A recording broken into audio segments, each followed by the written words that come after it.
ಮೋಸ ಹೋಗೋರು ಇರುವ ತನಕ ಮೋಸ ಮಾಡೋರು ಇದ್ದೇ ಇರ್ತಾರೆ ಅನ್ನೋಂಥದ್ದು. ಅದಕ್ಕೆ ಈ ಸರ್ತಿ ನಮ್ಮ ಸೋಣಂಗೇರಿಯವರು ದೈವನರ್ತಕ ನರಸಿಂಗಪರವ ಅವರು ಒಂದು ಮೋಸಕ್ಕೆ ಒಳಗಾಗಿದ್ದಾರೆ. ಆ ವಿಚಾರದ ಬಗ್ಗೆ ನಾವು ಮಾತಾಡಬೇಕು. ಆದರೆ ಅವರಿಗೆ ಫೋನ್ ಸಿಗ್ತದೆ ಅಂತ ಹೇಳಲಿಕ್ಕೆ ಆಗೋದಿಲ್ಲ, ಯಾಕಂದರೆ ಅಲ್ಲಿ ಯಾವಾಗಲೂ ಫೋನು ಸಿಗ್ತಾ ಇರುವುದಿಲ್ಲ.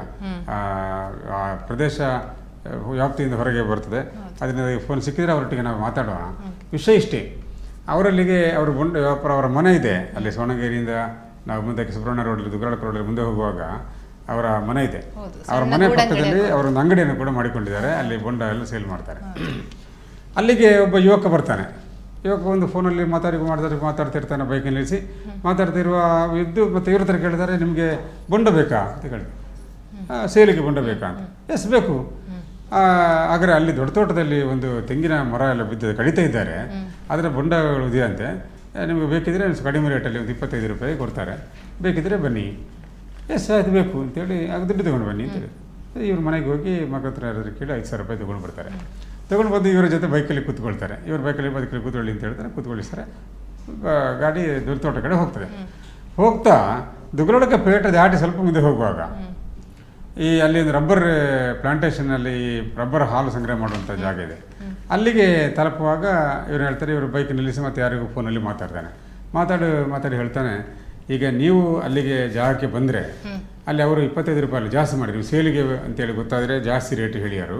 ಆದರೆ ನೀವು ಅಲ್ಲಿವರೆಗೆ ಬರೋದು ಬೇಡ, ನೀವು ಇಲ್ಲೇ ಇರಿ, ನಾನು ಅದನ್ನು ಪಿಕಪ್ ಹಾಕ್ಕೊಂಡು ಬರ್ತೇನೆ, ದುಡ್ಡು ಕೊಡಿ, ನಾನು ಅದನ್ನು ಪಿಕಪ್ಪಲ್ಲಿ ಹಾಕ್ಕೊಂಡು ಬರ್ತೇನೆ ಅಂತ ಹೇಳ್ತಾರೆ. ಇವರು ಸತ್ಯ ನಂಬ್ತಾರೆ. ನಮಗೆ 5,000 ರೂಪಾಯಿ ಅವರ ಕೈಯಲ್ಲಿ ಕೊಡ್ತಾರೆ. ಇವರು ರೋಡ್ ಸೈಡ್ ನಿಲ್ತಾರೆ. ಇದು ಎಷ್ಟು ಹೊತ್ತಾದರೂ ಕೂಡ ಈ ಹೋದ 5,000 ರೂಪಾಯಿ ತೊಗೊಂಡೋದು ವಾಪಸ್ ಬರ್ತಾ ಇಲ್ಲ ಬರೋದಿಲ್ಲ. ಎಷ್ಟೊತ್ತಿರ್ಬೋದು ಸರ್ ಅದರಲ್ಲಿ? ಇವರು ಸುಮಾರು 1 ಗಂಟೆ ಕಾದಿದ್ದಾರೆ. 1 ಗಂಟೆಯಲ್ಲಿ ನಿಂತಿದ್ದಾರೆ. ಇವರು ಬರ್ತಾ ಇಲ್ಲ ಅಂತ ಆದ ನಂತರ ಮತ್ತೆ ಇವ್ರಿಗೆ ಅನುಮಾನ ಶುರು ಆಗ್ತದೆ. ಇದು ಏನಾಗಿರ್ಬೋದು? ಅರ್ಧ ಗಂಟೆ ಕಳೆದಕ್ಕಾಗುವಾಗ ಇವರು ಅನುಮಾನ ಶುರು ಆಗಿದೆ. ಮತ್ತೆ ಅವ್ರ ಹತ್ರ ಅಲ್ಲಿ ಹತ್ತಿರದಲ್ಲಿ ಬಂದವರ ಹತ್ರ ವಿಷಯ ಹೇಳಿದ್ದಾರೆ. ಯಾಕಂದ್ರೆ ಇವರು ನರಸಿಂಗರು ಎಲ್ಲರ ಪರಿಚಿತ ವ್ಯಕ್ತಿ. ಏನು ವಿಷಯ ಅಂದರೆ ಹೀಗೆ ಇದು ಭಂಗ ಮಾಡಿದೆ ನಾವು ಅಂತ ಇದು ಈ ರೀತಿಯಾಗಿ ಇವರು ಮತ್ತೆ ವಾಪಸ್ ಬರುವಂಥ ಘಟನೆ ನಡೀತದೆ. ಇವರು ಪೊಲೀಸರಿಗೆ ಕೂಡ ವಿಷಯವನ್ನು ತಿಳಿಸ್ತಾರೆ. ಇದೇ ರೀತಿ ಘಟನೆ ಕಡಬ ಕಡೆಯಲ್ಲಿ ಆಗಿತ್ತು ಮತ್ತೊಂದು ವಾರದ ಹಿಂದೆ. ಇದೊಂದು ಎರಡು ವಾರದ ಹಿಂದೆ ನಡೆದ ಘಟನೆ. ಮತ್ತು ಒಂದು 2 ವಾರದ ಹಿಂದೆ ಮತ್ತೊಂದು ಘಟನೆ ನಡೆದಿತ್ತು. ಒಬ್ಬರು ಸ್ವಲ್ಪ ವಯಸ್ಕರು ರಸ್ತೆ ಬದಿಯಲ್ಲಿ ನಿಂತಿರ್ತಾರೆ ಎಲ್ಲಿಗೋ ಹೋಗಲಿಕ್ಕೆ. ಅಷ್ಟೊತ್ತಿಗೆ ಬೈಕಲ್ಲಿ ಬರ್ತಾನೆ. ಬೈಕಲ್ಲಿ ಬಂದಾಗ ಅವತ್ತು ಯಾವುದೋ ಅಮಾವಾಸ್ಯೆ, ಅದು ಸಂಕ್ರಮಣ ಅಮಾವಾಸ್ಯೆ ಸಂದರ್ಭ. ಆಗ ಅವನು ಹೇಳ್ತಾನೆ, ನಿಮಗೆ ಅಮಾವಾಸ್ಯೆಯಲ್ಲಿ ಇದು ಹಂದಿ ಪದಾರ್ಥ ಬೇಕಾ, ಕಾಡಂದಿ ಪದಾರ್ಥ ಬೇಕಾ ಅಂತ ಕೇಳ್ತಾನೆ. ಪದಾರ್ಥ ಅಲ್ಲ, ಕಾಡಂದಿ ಮಾಂಸ ಬೇಕಾ ಅಂತ. ಆಯಿತು, ಇದ್ರೆ ಬೇಕು ಇದೆ, ಬನ್ನಿ ಅಂತೇಳಿ ಕರ್ಕೊಂಡು ಹೋಗ್ತಾನೆ. ಕರ್ಕೊಂಡೋಗಿ ಸ್ವಲ್ಪ ದೂರಕ್ಕೆ ಅಲ್ಲಿ ನಮ್ಮ ಹುಳಿಯುಕ್ಕು ಕಡೆ ಕರ್ಕೊಂಡು ಹೋಗಿ, ಹುಳಿಯುಕ್ಕು ಕಡೆ ಕಡಬದ ಆ ಕಡೆಗೆ ಸ್ವಲ್ಪ ಕರ್ಕೊಂಡು ಹೋಗಿ ಒಂದು ಕಡೆ ನಿಲ್ಲಿಸಿ ಇವ್ರ ಹತ್ರ ದುಡ್ಡು ತಗೊಳ್ತಾನೆ. ದುಡ್ಡು ತಗೊಂಡಿಗೆ ನಿಲ್ಲಿ, ನಾನು ತರ್ತೇನೆ ಅಂತೇಳಿ ಇವನು ಹೋಗ್ತಾನೆ. ಹೋದ ಇಲ್ಲೂ ಇಲ್ಲ. ಯಾರು ಅದು ಹಂದಿ ಮಾಂಸ ಕೊಡ್ತೇನೆ ಅಂತೇಳಿ ಆ ವಯಸ್ಕರನ್ನು ಮಂಗ ಮಾಡಿದಂತ ಇದ್ದಾನಲ್ಲ, ಅದೇ ವ್ಯಕ್ತಿ ನರಸಿಂಗಪುರ ಅವರನ್ನು ಬೊಂಡ ಕೊಡ್ತೇನೆ ಅಂದ್ರೆ ಮೋಸ ಮಾಡಿದ್ವಿ ಅನ್ನುವಂಥದ್ದು ಕೂಡ ತನಿಖೆಯ ವೇಳೆ ಗೊತ್ತಾಗಿದೆ. ಅದೇ ವ್ಯಕ್ತಿ ಅಂತ ಗೊತ್ತಾಗಿದೆ. ಅದು ಪೊಲೀಸವರು ಇನ್ನೂ ಅವರನ್ನು ಏನು ಮಾಡಿದ್ದಾರೆ ಅಂತ ಗೊತ್ತಾಗಲಿಲ್ಲ. ಒಟ್ಟು ಇವರಿಗಂತೂ ಅದರ ದುಡ್ಡು ಬರುವಂಥದ್ದೇನು ಆಗಲಿಲ್ಲ. ವ್ಯಕ್ತಿ ಯಾರು ಅಂತ ಗೊತ್ತಾಗಿದೆ ಅನ್ನುವಂಥದ್ದು ಇದೆ. ಯಾಕಂದರೆ ಅದು ಮುಖಚಹರೆ, ಅದರ CC ಕ್ಯಾಮರಾಗಳ ಊರವರು ಅಂತೇಳಿ ಅದು ಗೊತ್ತಿಲ್ಲ. ಅದರ ಹೆಚ್ಚು ಮಾಹಿತಿಗಳು ಲಭ್ಯ ಆಗಬೇಕು.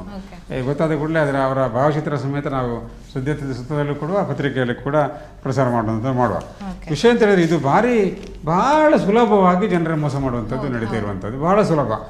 ಈಗ ಬರ್ತೇನೆ, ಇಲ್ಲಿ ಕೊಡ್ತೇನೆ ಅಂತ ಈ ರೀತಿ ಕೆಲಸ. ಒಮ್ಮೆ ಈಗ ಹಣ ಮಾಡಿ ಸ್ಕ್ಯಾನ್ ಮಾಡಿ ಅದೊಂದು ಫೇಕ್ ಮಾಡ್ತಾ ಇದ್ರು. ಅದು ಯಾವ ರೀತಿ ಈಗ ಈ ತಾಂತ್ರಿಕತೆ ಬೆಳೆದ ಹಾಗೆ ಮೋಸ ಹೋಗಬಾರ್ದು ಅಂತೇಳಿ ತಾಂತ್ರಿಕತೆ ಬೆಳೆಯುದು. ತಾಂತ್ರಿಕತೆ ಬೆಳೆದ ಹಾಗೆ ಅದನ್ನು ಮೋಸ ಮಾಡುವುದಕ್ಕೆ ಮತ್ತೊಂದು ಗುರಾಣಿಯಾಗಿ ಉಪಯೋಗ ಮಾಡುವವರು ಕೂಡ ಇದ್ದಾರೆ. ಬಹಳ ಈ ಸೈಬರ್ ಕ್ರೈಮ್ ಕೂಡ ಅದೇ ರೀತಿ ನಡೆಯುವಂಥದ್ದು, ಮೋಸ ಮಾಡುವಂಥ ನಡೀತಾ ಇದೆ. ಖಾತೆ ಇದರಿಂದ ಮೆಸೇಜ್ ಬರ್ತದೆ, ಒಂದು OTP ನಂಬರ್ ಕೊಡಿ ಅಂತ ಹೇಳ್ತಾರೆ, ಅದರಿಂದ ದುಡ್ಡು ಅಕೌಂಟಲ್ಲಿ ಹೋಗ್ತದೆ. ಕೆಲವು ಸರ್ತಿ OTP ಕೊಡಬೇಕು ಅಂತಿಲ್ಲ, ಅವರು ಆ ಕರೆಯನ್ನು ಅಥವಾ ಮೆಸೇಜ್ ರಿಸೀವ್ ಮಾಡಿದರೆ ಸಾಕು, ರಿಸೀವ್ ಮಾಡಿದ ಕೂಡಲೇ ಇಲ್ಲಿಂದ ಖಾತೆಯಿಂದ ದುಡ್ಡು ಹೋಗುವಂತ ಕೂಡ ಬಂದಿದೆಲ್ಲ ಸರ್, ಸೇಫ್ ಆಗಿರಬೇಕು ಅಂತ. ಅದು ಸರಿ, ಎಷ್ಟು ಬಂದರೂ ಕೂಡ ಜನರಲ್ಲಿ ಅದು ಗೊತ್ತಿರುವುದಿಲ್ಲ. ಆ ಹೊತ್ತಿಗೆ ಒಂದು ಮುಂಗಾಗಿ ಹೋಗುವಂತ ನಡೀತದೆ. ಅದರಿಂದ ಬಹಳ ಜಾಗ್ರತೆ ಜನರು ಇರಬೇಕು ಅನ್ನುವಂಥದ್ದು ಇದರ ಒಂದು ತಾತ್ಪರ್ಯ. ಅತ್ತೆ, ಇದು ನನ್ನ ಬರ್ಡೇ ಗಿಫ್ಟ್. ಇದೆಲ್ಲ ಜೀವನದಲ್ಲಿ ನನಗೋಸ್ಕರ ತಗೊಂಡ್ಬಂದಿದ್ದಾರೆ. ನಿನ್ ಮೇಲೆ ತುಂಬಾ ಚೆನ್ನಾಗಿ ಕಾಣುತ್ತೆ. ಚೆನ್ನಾಗಿದೆ ಅಲ್ವಾ? ತುಂಬ ಚೆನ್ನಾಗಿದೆ.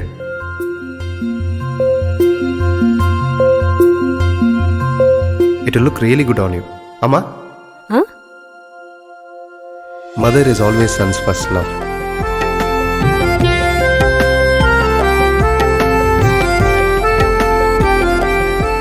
ಪ್ರತಿ ಪೀಳಿಗೆಯ ಪ್ರೀತಿಯ ಮಳಿಗೆ GL ಆಚಾರ್ಯ ಜುವೆಲ್ಲರ್ಸ್.